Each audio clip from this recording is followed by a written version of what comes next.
നമസ്കാരം. സംസ്ഥാനത്ത് ration card mustering നടപടികൾ വേഗത്തിൽ പുരോഗമിക്കുകയാണ്. റേഷൻ കാർഡിൽ പേരുള്ളവരെല്ലാം റേഷൻ കടകളിൽ നേരിട്ടെത്തി ഇ-പോസ് യന്ത്രത്തിൽ വിരൽ പതിപ്പിച്ച് മസ്റ്ററിംഗ് നടത്തണം. സംസ്ഥാനത്തെ ഏത് റേഷൻ കടകളിൽ നിന്നും ഈ സൗകര്യം നിങ്ങൾക്ക് ഉൾപ്പെടുത്താം. ഇന്ത്യയിൽ എവിടെ വച്ചും മസ്റ്ററിംഗ് ചെയ്യാവുന്നതാണ്. റേഷൻ കാർഡ്, ആധാർ കാർഡ് എന്നിവ മസ്റ്ററിംഗ് നടത്താനെത്തുമ്പോൾ കൈവശം ഉണ്ടായിരിക്കണം. മഞ്ഞ, പിങ്ക് റേഷൻ കാർഡിലെ അംഗങ്ങളുടെ KYC മസ്റ്ററിംഗ് 8-ാം തീയതി വരെ തുടരും. ഒക്ടോബർ 3 മുതൽ 8 വരെ പാലക്കാട്, കോഴിക്കോട്, വയനാട്, കണ്ണൂർ, മലപ്പുറം, കാസർഗോഡ് ജില്ലകളിലായിരുന്നു മസ്റ്ററിംഗ് നടത്തിയത്.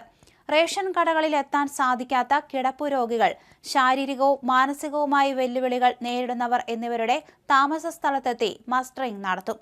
മസ്റ്ററിംഗ് നടപടികൾ ഒക്ടോബർ 15-ന് പൂർത്തിയാക്കി കേന്ദ്ര സർക്കാരിന് റിപ്പോർട്ട് കൈമാറാനാണ് സംസ്ഥാന സർക്കാർ ലക്ഷ്യമിടുന്നത്.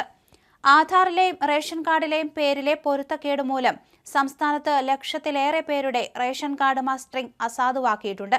റേഷൻ കടയിലെ ഇ-പോസ് യന്ത്രത്തിൽ മസ്റ്ററിംഗ് വിജയകരമായി പൂർത്തിയാക്കിയെങ്കിലും താലൂക്ക് സപ്ലൈ ഓഫീസുകളിലെ വിദഗ്ധ പരിശോധനയ്ക്ക് ശേഷം അസാധുവായിരുന്നു.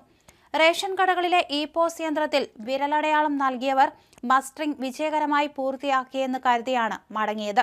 എന്നാൽ താലൂക്ക് തല പരിശോധനയിൽ മസ്റ്ററിംഗ് അസാധുവാക്കപ്പെട്ട കാര്യം അവരറിഞ്ഞില്ല. ഭക്ഷ്യധാന്യം ഉൾപ്പെടെ ഇതുമൂലം തടഞ്ഞുവെക്കാനിടയുണ്ട്. മസ്റ്ററിംഗ് നടത്തിയവരിൽ ചിലരുടെ റേഷൻ കാർഡിലെയും ആധാറിലെയും പേരുകളിൽ പൊരുത്തക്കേടുണ്ട്. അത് 30% കൂടിയാൽ മസ്റ്ററിംഗിന് സാധുത നൽകില്ല. മഞ്ഞ, പിങ്ക് കാർഡുകളിലായി സംസ്ഥാനത്ത് 1.56 കോടി പേരുടെ മസ്റ്ററിംഗ് ആണ് ഇതുവരെ പൂർത്തിയായത്. അതിൽ 20 ലക്ഷത്തോളം പേരുടെ മസ്റ്ററിംഗിന്റെ സാധുത പരിശോധിക്കാനുണ്ട്. അതുകൂടി കഴിയുമ്പോൾ അസാധുവായവരുടെ എണ്ണം ഇനിയും ഉയരും. സംസ്ഥാനത്ത് ചൊവ്വാഴ്ച വരെയാണ് മസ്റ്ററിംഗിന് അനുവദിച്ചിട്ടുള്ള സമയം.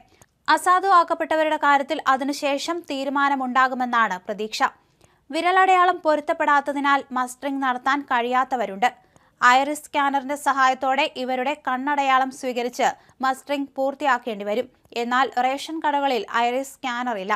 അതിനാൽ മറ്റു മാർഗങ്ങൾ സ്വീകരിക്കാനാണ് സാധ്യത. മസ്റ്ററിംഗ് നടത്തിയോ എന്ന് ഓൺലൈൻ മുഖേന പരിശോധിക്കാനുള്ള സംവിധാനവും സർക്കാർ ഒരുക്കിയിട്ടുണ്ട്. ഇ-പോസ് വഴി നമുക്ക് റേഷൻ കാർഡ് നമ്പർ നോക്കി പരിശോധന നടത്താം. റേഷൻ കാർഡ് നമ്പർ നൽകിയ ശേഷം സബ്മിറ്റ് ചെയ്താൽ റേഷൻ കാർഡിൽ ഉൾപ്പെടെ നിങ്ങളുടെ പേരുകൾ വരും. ഓരോ അംഗത്തിന്റെയും പേരിന് നേരെ വലതുഭാഗത്ത് അവസാനമായി KYC സ്റ്റാറ്റസ് കാണാം. അതിൽ ഡൺ എന്നാണ് കാണുന്നതെങ്കിൽ മസ്റ്ററിംഗ് നടപടികൾ പൂർത്തിയാക്കിയെന്നാണ്. നോട്ട് ഡൺ എന്നാണെങ്കിൽ മസ്റ്ററിംഗ് നടപടികൾ പൂർത്തിയാക്കാൻ ഉണ്ടെന്നാണ് സൂചിപ്പിക്കുന്നത്.